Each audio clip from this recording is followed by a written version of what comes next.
Hi. Have we started? Yes. Okay. Hi. We're really glad you're here. I'm Pam McConaughey with the Greater Brighton Area Chamber of Commerce, and I'm joined by Katie. Go ahead. Oh, hello, everyone. Katie Chuba from the Heartland Area Chamber of Commerce, joined again on our webinar series, Getting Back to Business. And I'm just excited that we have some health experts with us today. Yep. And the collaboration that has been happening with the chambers and our other partners in Livingston County has been wonderful to bring a lot of valuable tools and resources to the area businesses. So thank you. So I'll turn it over to Janelle as our attendance keeps climbing. We can talk for a few minutes and I can kind of let you know when we have everybody signed on that's going to listen today. So go ahead, Janelle. Thank you. Awesome. Thanks, Katie. Thanks, Pam. And thanks to our experts today for joining us. I'm Janelle Best with the Howell Area Chamber of Commerce, and we are so excited to be back here again this week, collaborating our multi-chamber events, bringing, uniting forces and being better together, stronger together as well. So thank you. We love the collaboration, and we hope you guys are enjoying the information that we're able to bring you. And we're very, very excited and honored to have our experts with us today. So I will pass it back to Pam. Okay. I'm watching the numbers. They're climbing, so we're stalling just a little bit to get everybody on. We have a lot that are going to be attending today, so we're going to just take a little time. But Marcia Gaborowski with Ann Arbor Spark, she doesn't appear to be with us right yet, but she's also one of the partners, and we're really pleased to be collaborating on the series, Getting Back to Business. So thanks for being with us. This is how we're going to do this. I'm going to do some introductions, and then we're going to have a presentation, and then we're going to follow that up with Q&A. So we ask that if you would please mute your phones, and then we'll unmute you towards the end. Okay?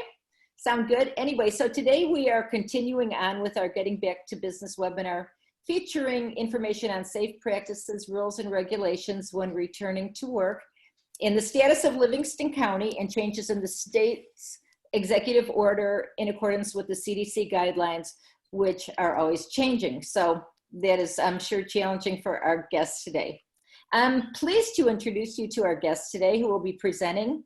And then, like I said, after their presentations, there will be time for Q&A. So if you would, in the Q&A portion of this Zoom, ask your questions there. Don't put them in chat, because we'll be going directly to the Q&A section. And so I'm going to begin with the introduction of Dr. Juan Marquez. He is our new medical director for Livingston County. He also has a larger job than that, because he is also the medical director for Washtenaw County. And at this time, of this crisis time, I'm not quite sure how he keeps up with everything, but he is here, mask and all. And then joining him today is Dr. James Pierre, and he is a general preventative medicine and public health resident at the University of Michigan. He's working with patients with COVID-19, and so he's very entwined with all of that. So we are fortunate to have his expertise with us today. So with that, how are we doing? Are we ready to roll? Okay, Dr. Marquez, if you would take it. Yeah, sure. Thanks for the introduction. And is it okay if I share my screen now? Is that Sure. Okay, great. So so Dr. Pierre has helped put these slides together, and so there are quite a bit of slides. So I'll get started here. And so really the framework we're going to do is talk a little bit about so these are some of the disclaimers. So what we're talking about today will likely change in the near future. So these are the sites that I would highly recommend going to. There's CDC, OSHA, MDHHS, and then of course the Livingston County Health Department. So we're going to talk a little bit about the COVID-19 background and just give an update of what's going on. Talk a little bit about infection prevention and control plans. Talk about risk assessment, and then kind of focus on some of those hierarchy controls. All this might be a little bit nebulous, but hopefully by the end we'll clear it up a little bit. And then also kind of going on is hygiene and sanitation measures, what it means to maintain a healthy work environment, physical distancing, and employee considerations. So James, Dr. Pierre has a very good quote here they put together. Always remember, all you need is the plan, the roadmap, and the courage to press on to your destination. So, we're going to, hopefully the goal is to really come up with a framework. So the goal is not for the audience to remember every single detail. That's why we include many of the resources. It's really to have a framework of how to approach reopening businesses and how to keep everybody safe. So in terms of some of the background, so what is coronavirus? So coronavirus is the name of the virus that causes COVID-19, right? And so the name of it's actually called SARS-CoV-2. It sounded too similar to SARS, so they changed it to basically have a different name. So COVID-19 is actually the infectious disease that's caused by this SARS-CoV-2. And it is we'll talk a little bit about sort of the symptoms, but it is a very varied illness. So here in Michigan, as of yesterday, we have 40,400 cases, almost 3,700 deaths. And then as of yesterday, we had 1,137 confirmed cases yesterday, and then 103 deaths yesterday. And you can see here, sort of in the southeast region has been hit a bit harder than the rest of the state. And so this is, I think, some things to kind of understand about COVID-19. So it is a very varied disease, meaning that you can have asymptomatic, so somebody that doesn't have any symptoms, you can have that sort of presentation, but you can also have life-threatening presentations where someone is in the ICU, is ventilated, and may even die. So it has a big spectrum of presentation. It's spread through a few ways. So the reason that it's sort of everybody wearing a mask is that there's a thought that it could be a droplet spread with potentially some degree of aerosolization, but mostly thought to be droplets at this point. Fomites, which basically means it's surfaces that you touch, so doorknobs, tables, things like that you can sort of linger on those surfaces. And then there's a thought that some percentage, so maybe 25%, maybe a little bit more, a little less, is thought to be through asymptomatic spread, so that people aren't showing symptoms, but it is kind of spreading before you have symptoms, or people may never have symptoms. So an incubation period means, how long is the period before you basically get exposed, get the disease, and then start showing symptoms. So we use a pretty wide range, which is 2 to 14 days, but on average, it ends up being about 4 to 5 days. And one of the notes here is that, so even though we're saying that you can start having symptoms and we kind of consider you infectious at that period, you can actually be infectious for a couple of days before. So it makes it for a very, very difficult virus to track, actually. And so currently, it's in Michigan, especially in Southeast Michigan, we have an elevated risk level. Currently, because of the stay-at-home order, we're using social mitigation to really control the transmission of disease. And even though anybody can be affected, the folks who are highest risk are those who are elderly and those who have comorbidities. So those are kind of the highest risk for disease. So these are some of the typical symptoms that we hear about. So fever, cough, shortness of breath. And some of the data review that we've done, this covers a big portion of people that are presenting with the disease, but doesn't cover everybody. So we also see fatigue, headache, nausea, vomiting, myalgia, so muscle pain, sore throat, GI symptoms like diarrhea, nausea, vomiting occasionally, chills. A very specific symptom, which is loss of taste and loss of smell. We don't typically see those in other coronaviruses. And so it's, and one thing that we didn't put here as well is that we started to see some skin rashes as well, and sort of some of these toes that have some discoloration as well. So what is the goal? So the goal is really, that's the background behind COVID, but the goal is to really keep everybody safe. And the way to do that is sort of threefold here as we have. It's the plan, it's to prepare, and it's to respond. So the planning is really before you open, before you have any cases, any exposure, what are you going to do to prevent exposure? So preparation is then how do you implement what your plan is, and then the response. So, even the best laid plans are not perfect. And so how do you respond to ill employees or their families? And really, how do we keep, businesses going? So I want to turn to this framework. So this is the Governor Whitmer put together a framework, and I think that it won't apply. So it's a very broad framework about how to open businesses across the state. So it's not necessarily going to apply to, this framework won't apply necessarily to your own particular business, but I think it's a very good way to frame what's going on here. So here you have this idea of where we are with the risk. And so you have something that's urgent, stabilizing, or recovery. So right now, we kind of are in the middle between the urgent and stabilizing. And that's basically what is the risk of COVID-19 to the general population. But that's not all. So you also have workplace risk here, which is it low risk? Is it medium risk? Is it high risk? And so the governor and her team are using this framework to basically decide how to open businesses. So for example, here, the pandemic risk is urgent, and workplace in general is high. So only critical industries could open. But once the risk becomes, workplace risk is lower, and the pandemic has recovered, you can really lead to all segments to be open. And I think she does a very good job of explaining, as well as her team.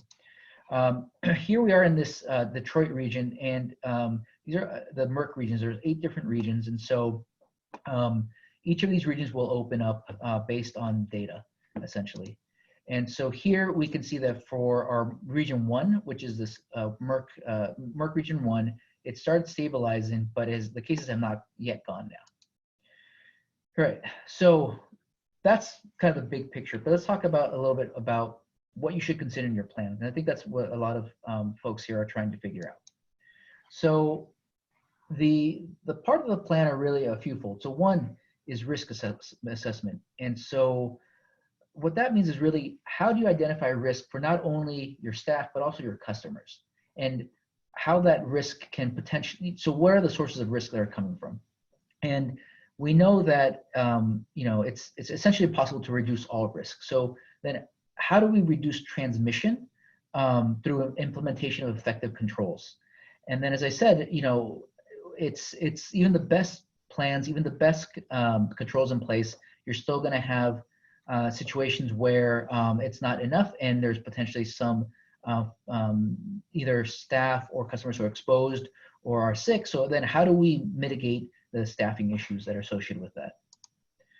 So here's some of these ideas about risk assessment. And I should say that the Merck Council is they also have their framework for risk assessment, I think we'll talk about, but this is kind of some things that you should think about in terms of how to understand the risk that's posed. So who are the staff and what type of duties are they performing? So for example, if your staff is, younger folks who are, sort of in cubicles away from everybody, that is a very different staff model than maybe older staff or staff that's working front lines. So what is the business doing? What activities are involved in the business? So, again, is the business something that you're out in the community with, high risk of exposure, or is it something that's more office based? What are the cleaning protocols in place? So, if it's a very busy, high traffic business, what is the cleaning procedure you have in place, and how can you augment them? That's part of the control measures.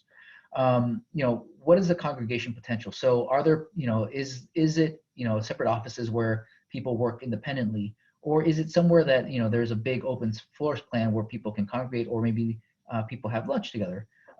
Similar idea with, are there shared items? So does everybody have their own computer? Does everybody have their own business, or is it a manufacturer where, there's a lot of shared items that are going between folks? So these are things to consider when you're thinking about the risk that's associated. So a couple other things here. So it's social distancing. So are you able to socially distance? So does the customer flow allow for this? Or are there areas that would not allow customers or staff to distance? And what are the potential risks associated with that? So for example, let's say that everybody comes in through one small entrance. Well, if there's a big flow of folks who are coming at the same time, that would not allow folks to socially distance. So that's just things to consider. We'll talk about the control measures, but that's just when you think about your risk. Languages. So I think that's really important that we spend, especially in public health, we spend a lot of time messaging, but if you have different languages, then you may have to consider how to message appropriately in different languages. So when you put all those things together, you can come up with basically a risk exposure, a pyramid of risk. So here you have very high risk. We'll talk about what that means: high risk, medium risk, and lower risk. So very high risk are really jobs that have high potential to exposure to known or suspected sources of COVID-19. So this is something like, for example, a ER doctor who is intubating a patient. That's causing a lot of aerosolization. So that we would consider very high risk. On the other hand, a high-risk job is maybe a non-ER doctor, but somebody who sees patients on a regular basis that either you know that there's a COVID patient or there are folks who are potential for being COVID. Medium risk, I think, is what medium lower risk are the jobs that most people fall into, which is that, medium risk, you might require frequent and close contact with people that might not be effective, but you don't really know. So that's, for example, schools, restaurants, really anywhere where you're shopping, anywhere where you're around folks who the public, I guess. And then lower risk jobs are really maybe some office jobs or remote jobs where you can, work remotely and you don't really have that interaction with either co-employees or the public. And so again, we kind of talked about this. So, healthcare workers who are doing aerosolizing procedures. Here is, just other general healthcare workers, retail settings, high schools, education, and then this lower risk category as well. So I think I would say that if you take anything away from this slide, from this presentation or this talk, it's really, this is what I would really recommend, which is the hierarchy control. So these are, what we talked about was all the sources of exposure to risk, right? So these are, all the things, in terms of your staff, in terms of the type of business you're in. But once you know that exposure risk, you need to know what to do about it. And so I think this is the most important slide you can do. And so here is sort of, and it's like a reverse pyramid or triangle. It goes from most effective to least effective. So the most effective thing is elimination, right? So working from home completely eliminates that risk. But it's not feasible in many cases. So if it's not feasible, then the next control is engineering control. So these are barriers or sort of functions that you can basically put into place that don't involve staff to do anything. So this would be physical barriers. So you think of these plexiglasses at the checkout station, ventilation. So things that are will mitigate the risk but won't require anybody to change their behavior per se. When you look at then administrative controls, so are things that again are done on a sort of population basis but are more require behavioral changes. So for example, working from home is an administrative control, even though the physically being at home limits the risk. Changing that schedule or changing to a teleconferencing system is really an administrative control. Staggering schedule. So instead of everybody coming in at 8, somebody comes in at 8, 8:15, 8:30, etc. Hand hygiene. So making sure that there's appropriate washing stations or hand hygiene stations throughout the building. And I think this is important. So this here, as you can see, is the least effective method of protecting folks, but it is, I think, one that we have heard the most about, and one that is really important for people to consideration. That's, are you going to have masks, for example? Again, this one, respirators, gloves. So I think that this one, rightly so in many cases, because we can't sometimes socially distance, we can't implement effectively other strategies. So this one ends up being, I think, the default thing that people focus on. But again, when you're considering your plan, you should really consider this entire range. So elimination, engineering controls, administrative controls, and then in the context of that, really think about PPE. And these are just some examples of the hierarchy of controls, ventilation, having plexiglass around here, hand washing, working from home. So this is, I think, the OSHA, that's the way that OSHA has framed this. This also has been framed in the governor's plan. It's just, a little bit different, framed a little bit differently. So basically the way the governor's plan has worked is that there's basically 5 buckets of risk mitigation. So it's called access control, so making sure people who are coming in are not symptomatic or not exposing others. Socially distancing, so making sure that, when possible, you avoid close exposure. Sanitation, hygiene, PPE. And then this part, which we didn't really talk about, is contact tracing and isolation. And what that really means is that, again, even the best laid plans, you can't guarantee. So if somebody, an employee or a staff or a customer comes in and is found to have COVID positive, is found to be COVID positive, then, there's a protocol to make sure you understand who that staff or customer interacted with and make sure that they are either appropriately quarantined, or they become symptomatic, appropriately isolated. So it is really a facet of that you should consider in your plan as well. And if there's questions about that, we can talk about that. We at Public Health, we do this quite a bit. So again, mask and social distancing is really important. I think everybody understands it. But hand hygiene, again, this is transmitted via fomites. So via surfaces, you touch the surface, you touch your head, your face. So as much as possible, you have to be able to wash your hands. And if that's not possible, then you may have to make sure that there's alcohol-based sanitizer, at least 60% that can be used. And so both strategies are reasonable. So if, for example, people are coming back from break, they can wash their hands if there's bathrooms. But if that proves to be a challenge, then, again, as part of this administrative control, you should be able to make sure that there's a number of hand hygiene stations throughout the facility, so that folks are, anytime you get near a door, anytime you come through a door, you're sanitizing your hand. Anytime that you potentially might touch anything, sanitizing your hand. So making this just ubiquitous and making it the culture so that everybody understands that they should be, having good hand hygiene. And I don't think put this as well, but everybody has masks. I think everybody will be wearing masks, but the other thing is respiratory hygiene. So, I think that many times when we sneeze, we're used to using our hands. It's really having the better, sort of changing culture, so that when you sneeze, you don't sneeze in your hands, you sneeze into your crook of your elbow. So things like that, where it might seem like small things, are really quite important to avoiding transmission.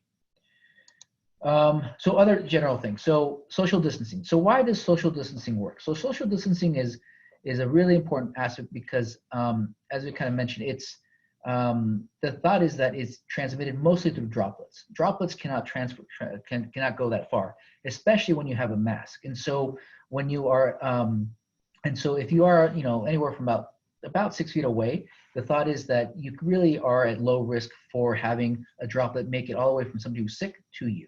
And so that's the idea behind social distancing. Staggering work shifts. So again, and this can be done in various ways. So sometimes I think they're staggered completely, so that it's 2 weeks on, 2 weeks off, or it can be staggered in a given day. So instead of having everybody come in at the same time, you really try to stagger it so that not a big bolus of people's coming in. Working from home, I think that it's just something I know we've all been trying to work from home as much as possible, but it's just something to continue that, just because some of the stay-at-home orders have been lifted, it does not mean that working from home is a bad strategy. So we kind of think about that, that framework, these high-level elimination strategies are the best. So as much as you can, work from home. Frequently wipe high-touch surfaces. So again, it's cleaning your hands with gel is super important, but also, having staff actually go through and frequently wipe high-touch surfaces. So this is things like doorknobs, light switches, counters, telephones, keyboards, anything that's touched frequently. Universal masking. So I know that, and this might be a question, but that comes up, but I think that everybody from now on will be universally masking. And the reason that that's helpful is that it's not actually to protect the person who's wearing the mask, it's to protect others around them.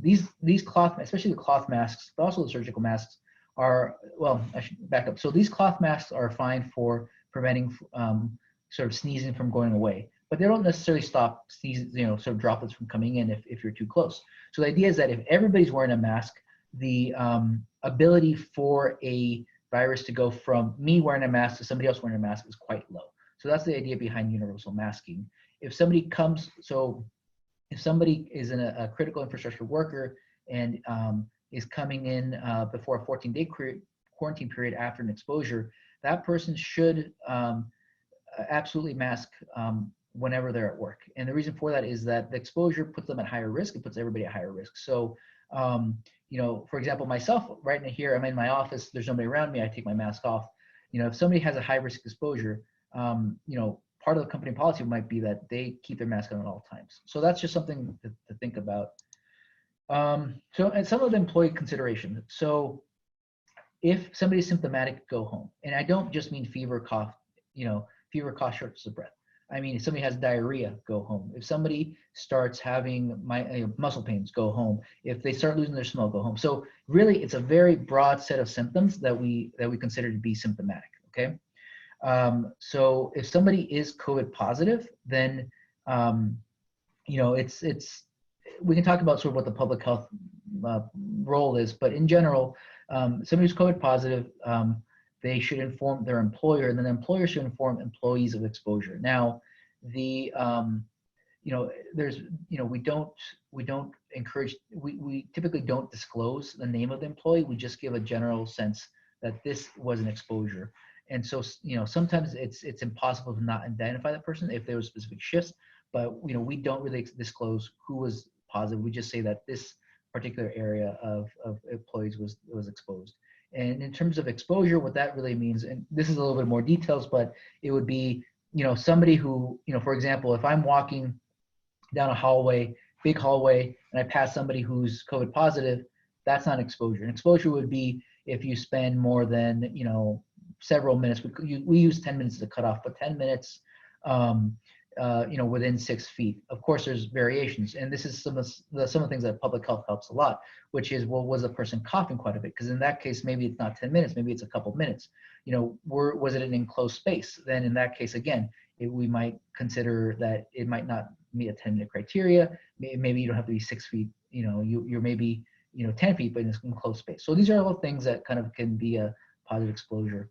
And then this is very important, which is this flexible, non-punitive, flexible sick leave and supportive policies. So the last thing you want is somebody who's positive to have to come to work and expose everybody. And so having non-punitive, flexible sick leave for them and for their family, right? If they have a child who's sick who has to be at home, you also would want them to sort of be able to take care of that child and come back when appropriate.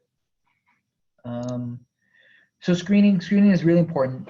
So what we typically recommend is temperature screening and a questionnaire prior to work shift. And we can kind of talk about some of the symptoms, but in general, the temperature screening should be done by either subjective is reasonable, but if a thermometer is not available, if a thermometer, like a thermal thermometer, like a forehead one is available, that is a preference.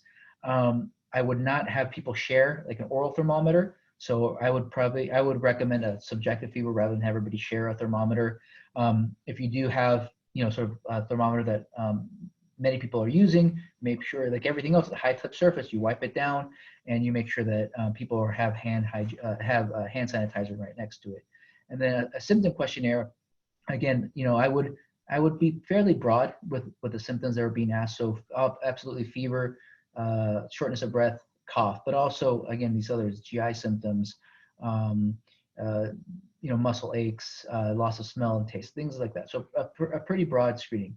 And this is a lot of information, but a lot of the CDC, MDHHS links will have links that will help create templates for this.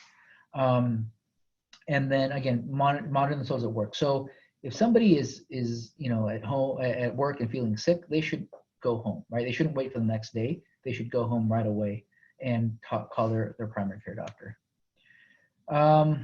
And again, this is sort of additional guidance, and if we can send out this link, but it's basically guidance for businesses, preparing your business for CDC, preparing your small business, employees for the effects of COVID-19, FAQs, how to disinfect your facility. So really good resources that we kind of glossed over.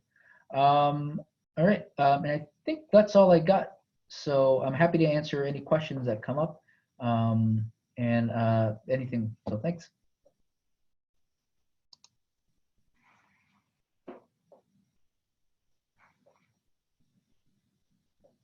Hi, Dr. Pierre. Yes. Okay. Do you have anything that you would like to add before we go to the Q&A? No, that was just a broad overview. But like Dr. Marcus was saying, there's more specific guidance that is available on the CDC's website. And though the guidance is changing, I would encourage everyone to visit that particular website to find the most updated information. And make sure that employees wash their hands, hand hygiene, and make sure that they actually wash their hands properly. Because there's videos and such that you know, people should actually be washing their hands a certain way to make sure that all of the germs are removed from their hands. Okay, so we do have some questions for you. I'll start with one that was sent in earlier. Will there be access to antibody testing? This may be critical for industries like dentistry, orthodontics, and healthcare professionals. And will these small businesses like dentists have appropriate access to PPE and FDA approved testing? Yep, so that's a great question. So, so serology has been, I think, a very talked about test. And to back, I guess, so there's basically 3 types of tests that can be done, right? So there is it's a PCR test that is basically what I think most people might have heard about. You basically have a swab, you stick it in your nose, you maybe stick a mid-nose, and you basically put in a tube and it gets sent off and gets processed. So this is a PCR test that's looking at little bits of DNA, right? And that's that's what we consider the gold standard now, really. And it's what we would use to make a diagnosis. I'll talk about serology in a little bit. I'll jump to the third part, which is a direct antigen test. So a direct antigen test can be seen in things like Legionella. And instead of looking like little DNA pieces, you actually look for the antigen. So, you know, that sort of that ball and spike type picture everybody's seen, you're looking for those little spikes. Now, the reason I talk about that, and that is not available, that will be in the future, is that typically is a much more rapid test and it's more widely available. And so that's typically when we think of these sort of point of care tests that are done like immediately. Legionella actually has one of those. That's sort of what the goal is, but it's a very challenging test to make. Now let's talk about serology. So serology right now is I think it's been deemed appropriately the wild, wild west, right? So there are, I think, the last time I saw was more than 70 tests that are available for serology testing. None of these tests, short of 4, were actually approved by the FDA. And even the 4 were not approved for diagnostic purposes, right? So they have to submit their testing performance and then can start testing folks. Now, because we don't really understand the testing validity, there's multiple questions that are right now. So the first problem is that many of these tests, we actually don't know how well they perform. You know, tests from bigger companies like Abbott, I think, you know, have pretty reasonably good performance, but even the performance in a low prevalence area is going to be not great. So there are going to be a lot of false positives, even with the best test, okay? The second problem is that we don't know, so even if a test is valid in terms of their measurements, we don't know what lies in immunity currently. What I mean by that is that we assume that if you're exposed to COVID-19 and you get sick, you have a response, you have some immunity. We don't know that. There's no way for us to know that. And so there will have to be additional laboratory tests and epidemiological tests to understand that. So, so even if we have the sort of validated test and that shows that you have been exposed, we don't know what that means in terms of immunity. And then even if we find that the immunity it's true that somebody has immunity, we don't know how long it lasts, right? And so we don't know if it lasts weeks, we don't know if it lasts months, we don't know if it's forever, right? So I think those are the open questions. So the goal really is for a serology test to be available that will answer those questions. And I think there's a lot of research into that. But currently, those questions are open questions, and I would not recommend serology for diagnostic purposes. The purposes of serology tests right now are really twofold. One is research to answer those questions. 2 is to do surveillance on a population health level. So even though one test might not be valid or sort of accurately diagnose, if we administer that to everybody in an area, we can look at trends in areas, and we can see that this area, even though each individual test may not be correct, because we're seeing a lot of signal in this area, we think that there might be some truth to that, where this area might be more effective. But again, that's on a population level. It's not so much on an individual level. And so I think that, yes, I think that we're all very anxious looking for this test, but it's just not there yet. And I would not recommend people taking it to prove their immunity and going back to work. And what I mean by that is that you have 2 situations, and they're both not great. The first situation is that you take the test and it tells you you're positive, and it's a false positive, right? So I think that a false positive would give everybody the impression that, hey, I've been exposed, I'm already immune, I'm good to go. Well, we don't know that yet. And so what can happen is that, maybe you don't wear your mask, maybe you don't do social distancing, because you're very confident of the results, and you end up getting sick, right? So I think that is sort of the most dangerous part. The false negative is also, I think there's less of that, but there's still this idea that a test can say that you haven't been exposed, and so but you really have. I think that the consequence of that are, basically more conservative. But my concern is really that false positive. And then in terms of PPE, so I know that so I would contact actually you can contact Livingston or if you're in a county for helping with some surplus of PPE. So a lot of this goes through the sort of regional coalitions of healthcare, and there is limited amount of PPE that can be given out. So masks, gloves, gowns are going to be a challenge, and I've spoken with actually quite a number of manufacturers, and they're going to be a challenge for a while. And so, but masks are becoming more readily available. Gloves are more readily available. And then sort of eye protection is also should be more readily available. So just if you reach out to here at the health department, I can give you my email and I can forward it to the right person. Okay, thank you so much. Well, we hear, if you've already been exposed to it, and if you feel like you have that immunity, we have felt safer, but that's not the case, is it? Exactly. Nobody really knows. And then also that virus can mutate. And even if we get that vaccine, that might not even affect in a positive way to kill that virus, right? If it mutates. Yep. Luckily, we haven't seen much mutation. So I think there's 3 strains Okay. currently in the US, and it's all been pretty stable. So Okay. luckily that part is a positive. Okay. That was my question. Okay. Now hold on. Can you provide these slides to us? Yep. I think Okay. So. Yep. Okay, here's another one. If you are contagious for 48 hours before you show symptoms, why take a temp every day? If someone is infected, they have already exposed everyone they were with for the past 2 days. Yep. So that's a really good question, right? So I would answer that 2 ways. One is that it limits the amount of exposure, right? So even though you might be infectious for 2 days, you're still, because you're checking it every day, you're not going 4 days, right? So like less is better. So the less time you can expose folks, the better it is.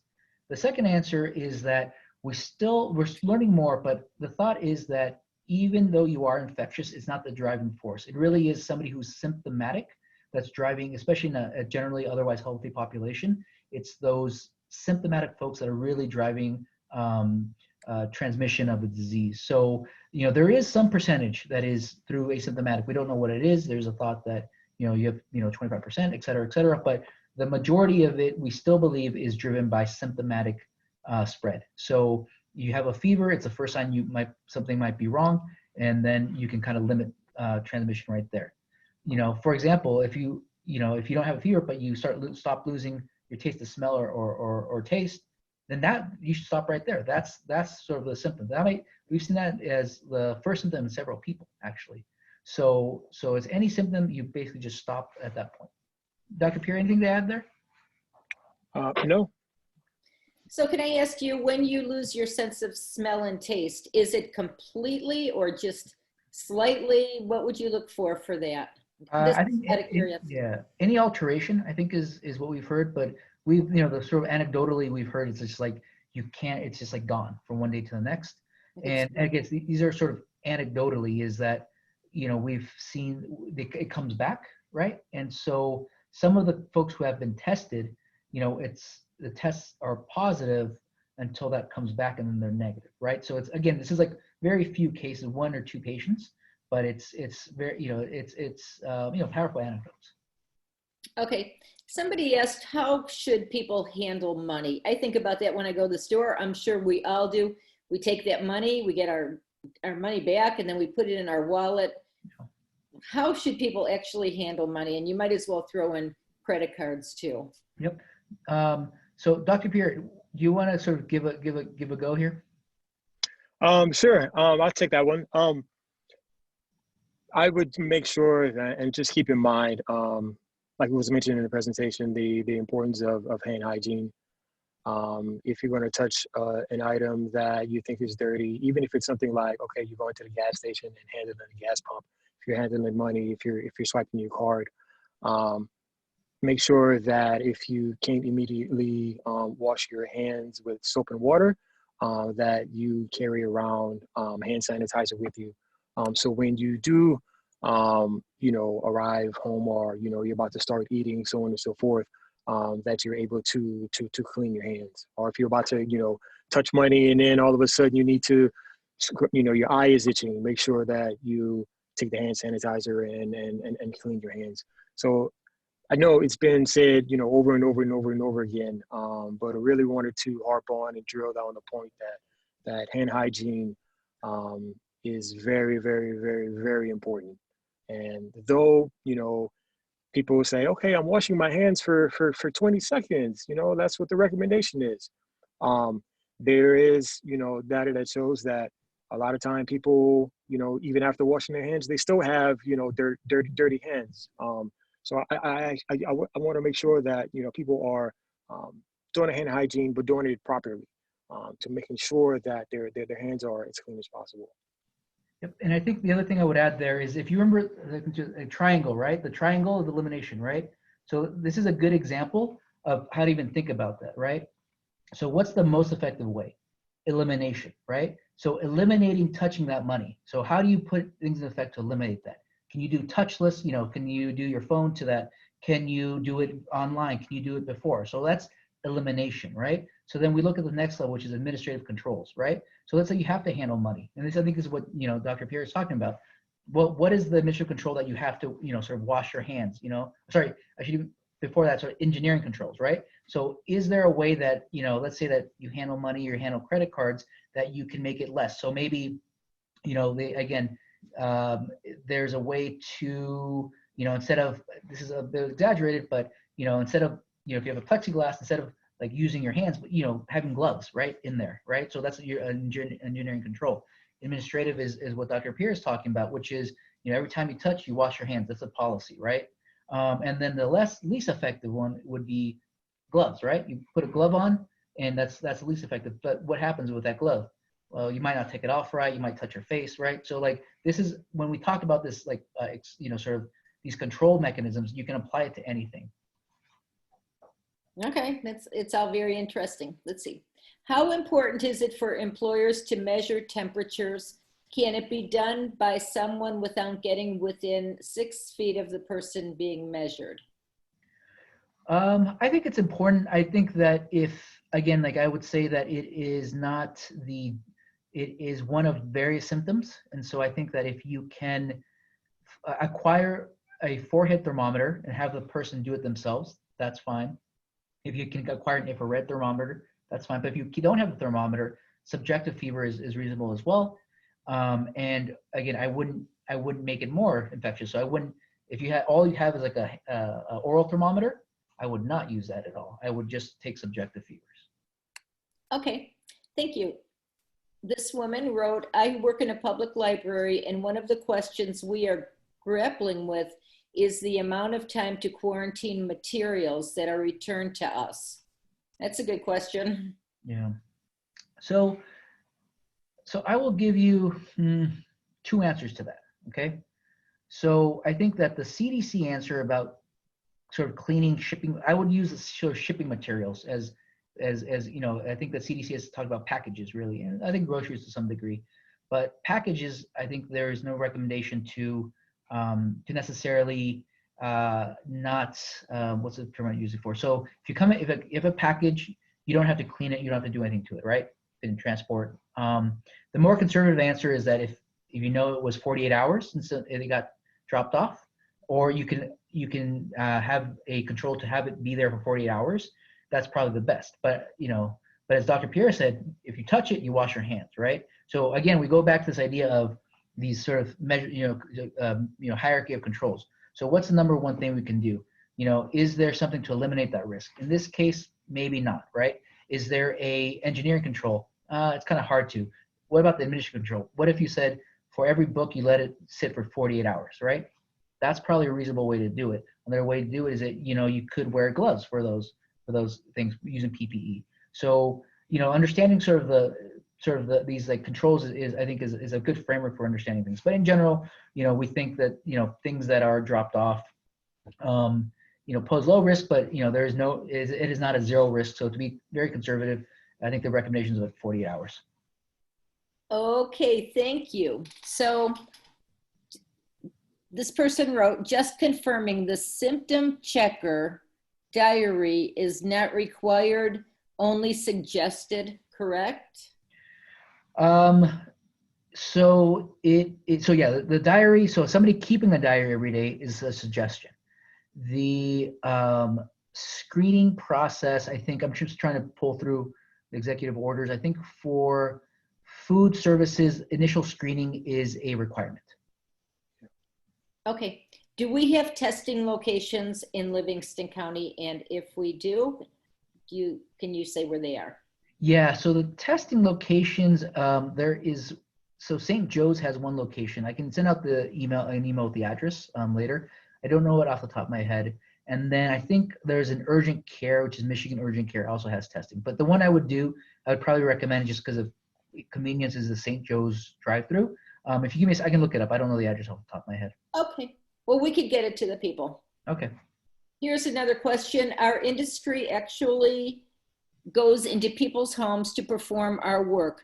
Do you have any additional recommendations for our employees to keep them and our customers safe? Yeah, so that's a really good question. I think, again, we go back to this idea of what we would look at that risk, right? So the risk is, if we think about the risk, there's exposure to the staff, right? But there's also exposure to the employee, right? So what can we do to manage that risk? So how do we eliminate the risk? So one, is there any way to not go to that person's house? Maybe not, right? It sounds like that's not the case. So, but then how do we mitigate that risk? Well, one of the ways, again, we know that there's some asymptomatic spread, but there's a lot of symptoms that are associated with this. So, on your phone call, when you have an intake, can you say, hey, are you having any fevers, coughs, chills, diarrhea, anybody in your house having that, right? And if the answer is yes, well, you can decide not to go there, or you can decide that you'll take additional precautions, right? So you can kind of eliminate that risk to some degree. And then, if you do go there, is it, are you able to have some sort of engineering controls? So, for example, if you can imagine something even, if you are, I don't know, repairing something, are you able to put plexiglass around you so that if they do have people crossing by, they don't get near you? Of course, that seems a little bit, but you can imagine it's like a busy, high volume area. That might be an administrative control, engineering control. Administrative control, so are you going to have, 2 people go, right? Because if 2 people go, that's going to get 2 people sick. Can you do it with 1 person? Can you do some things remotely and have only 1 person go? If somebody goes and it's a high risk area, are you able to have them go then quarantine for a period of time, right? So these are also things to think about. And then of course, when they actually go, having gloves are reasonable, masks are reasonable, and then asking the person if they're not having any symptoms to where, you can bring along a mask and gloves for them and have them wear it as well. So I think that will keep everybody safe. But again, we go back to this framework of how to think about things. Okay, thank you so much on that. Is wearing a mask necessary in an office if you are remaining 6 feet from others? So it's a complicated question, to be honest with you. I would recommend it, and the reason it's complicated, and I don't want to get into the sort of the weeds, but we believe that the majority of the transmission is droplet, meaning that it's these big sort of things that could transmit. But some of the studies that are coming out show that it may be some degree of aerosolization. And so we still use the 6 feet because I think it's a good practice, and that's going to, sort of remove the majority of the risk, the vast majority. But, if I am, 8 feet away from somebody, does that mean that my risk is 0? No, of course not. So I would use a mask to keep, everybody else safe around me. So if you're taking a hike and you're going down a path and you pass people and you're 6 feet apart, but the wind is blowing and you feel that wind blowing, is that a dangerous situation if you don't have a mask on? I'm asking, this is my personal question. So I would say that it, So there have been studies that looked at this, actually, sort of the dispersion of, droplets around somebody. And, I would say that if they're passing you quickly, that exposure time is quite low, right? And Okay. so I would say that it's not ideal, but it's not something that I would consider a true exposure. That being said, if you're behind this person the whole time and they're just spraying you, that is an exposure that I would consider. But, just a quick passing. So there's not a lot of risk if somebody rides the bike past you. I think it's low risk. I'd say very low risk. Low risk. All righty, good to know. All righty, we're moving forward. Your thought on the Detect SmartWatch study. Do you know about that? Oh, is that the one I think it's the one that's looking at like heart rate variation. I have no comment. I haven't looked at it enough. Yeah. Okay, Dr. Pierre, have you ever heard of that? No, that one is a new one on the radar. I'm after That must be a new one by Apple or something. Now they're honing into the COVID-19 on the Apple Watches. Just kidding. Just maybe not kidding. Okay, here's another question. Is normal soap and water acceptable, or should we be using antibacterial soap? Dr. Pierre, any thoughts on that? From what I've read, normal soap and water is just fine and suitable. As long as you're making sure that you're doing the hand washing, using the proper steps, and washing for the proper duration of time.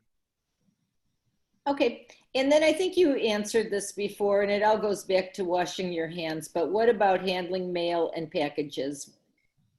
I think you covered that already. Yeah, I think I think the CDC does not recommend any additional steps, but of course I would recommend washing your hands and or using hand sanitizer. Okay, here's a resort industry question. Are swimming pools, lakes, showers, and saunas an issue for transferability, and what precautions can you recommend? So it was late. Which was the pools? What else? Saunas? She said, let's see. Here's the resort question. Are swimming pools, lakes, showers, and saunas an issue for transferability? So that's a really good question. I think pools are not, because they're chlorinated, right? So I've talked about the physical thing. So a pool is chlorinated. I don't think that's a risk. Saunas, I believe, are chlorinated as well, so it shouldn't be a risk. So showers in and of themselves are not risky, but you can imagine, what do you do with a shower? You turn things, right? So most things you turn a dial, you're potentially near other folks. So even though the actual material I don't think is very risky, a sauna, you're near other people. You go into a locker room, right? Before and after. So, when you're in the locker room, are you near people? Are you touching the locker? Are you, able to socially distance? So the pool itself may not be dangerous, but if you think about sort of what we talked about, you have to think of sort of the entire process. How is somebody going to get into that pool? That pool, they might not get sick from that pool. They might get sick from being in the locker room with somebody who is positive. So sort of thinking through that process of how to socially distance in a locker, how to make sure that, people are cleaning, using high touch, cleaning high touch surfaces, kind of thinking through that process. Okay, sounds good. The public comes into our office to pick items up. She's wondering if you have signage templates that they could use.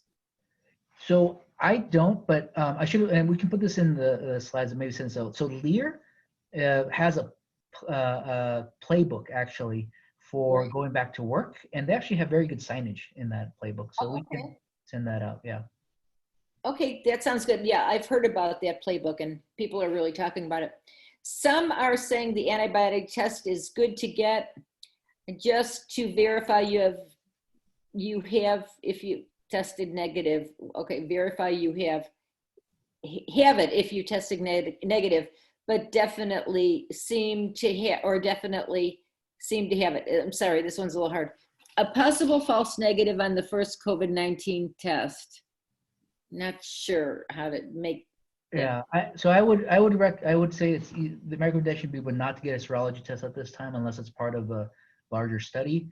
I think that if there are real diagnostic concerns, then a PCR is really and you can get false false negative PCRs. We've seen it before, but I would still use it as the gold standard.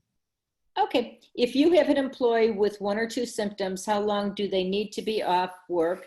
And if the symptoms are no longer present, and should they have a doctor's slip to return to work? Dr. Pierre, can you answer this one? So if you have someone and they're off from work, the recommendations would be if to not have fever for 72 hours, and that's without any kind of fever reducing medication, and also to have at least 7 days since the onset of symptoms. So 72 hours without fever and symptoms getting better, and at least 7 days since onset of symptoms, whichever time period is longer. This is a little bit similar to another question that was asked, and let's see if it's any different. What is your thought process on dentists who deal with significant aerosols, along with dentists' inability to order PCR tests or swab in their offices? The lack of PPE procurement makes it nearly impossible for some dentists. Any thoughts on this? Yeah, I mean, I think the big struggle is PPE. As I mentioned, I think the N95 situation. So I would say in that situation, I would probably recommend N95 mask, to be honest, and appropriate eye protection and a gown for everybody, because we don't know. Again, we don't know the folks who are in the patients, but it is a challenge. There's no good answers to that. Okay, we remarkably answered all of the questions, and it's just about time to close. So well done. You had all those answers for those questions. Thank you so much. Thank you so much for participating in this today. I don't think that we can have enough of these informational sessions on this. Ladies, do you want to add anything? I don't have anything to add. Thank you so much for your time today. We really appreciate the information. Yeah, I was just gonna, same thing. I just wanted to say thank you so much for your time. We truly appreciate it. We know this is the height of everything for you, so thank you for helping to keep us safe here. Then I'm just going to talk about our May 5th, Getting Back to Business webinar. It's going to be fire and safety is going to be discussed. And we have Livingston County Area Fire Department Chiefs Adam Carroll, Andy Pless, and Mike O'Brien, and Livingston County Sheriff Michael Murphy, and they're going to talk about best practices in maintaining a safe atmosphere for staff and the public when establishing your open for business plan. So we are excited about that one. So that's coming up. I believe that is Tuesday, May 5th. I think May 5th is the Tuesday. And so we hope to see you all then. We want to thank you so much for participating in this today. For our participants, and also this is being recorded. Somebody did ask that, and I do think that we answered all the questions. If not, shoot them to us. We'll shoot them out, and then we'll shoot them back to you, okay? So until then, stay well, okay? Thank you. Thanks, Safe, Pam. everyone. Thank Bye-bye. you. Okay, bye. Janelle and Katie, do you want to stand for a sec? Okay.